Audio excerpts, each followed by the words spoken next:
Greetings from Guide to BDS, and today's topic for discussion is tarnish and corrosion.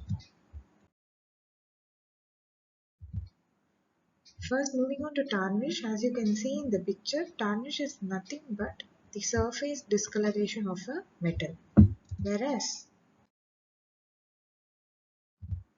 corrosion is nothing but chemical deterioration of the metal. In tarnish, there is only the color change over the surface, whereas in corrosion, as you can see, the metal chemically deteriorates with respect to changes in the external environment, changes in the temperature, and because of this deterioration, there will be mechanical failure of that particular metal.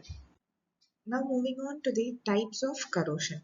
So different types of corrosion gets its name from the factor which is causing the corrosion.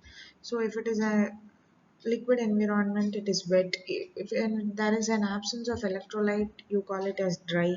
When there is stress, it is stress corrosion. When there is pitting or a crevice, you call it as pitting corrosion. When it acts in the presence of microbe, it is microbial corrosion. So, which factor is causing corrosion gives the name of the type of corrosion. Now, before moving on to each type of corrosion, we need to know the basic process of corrosion, especially in the oral environment. Since oral environment always contains saliva and remains moist, it is an example for wet corrosion for any material to be corroded inside the oral cavity. So, the process of wet corrosion is explained here.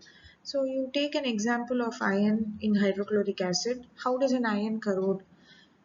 Corrosion always takes place at the anode.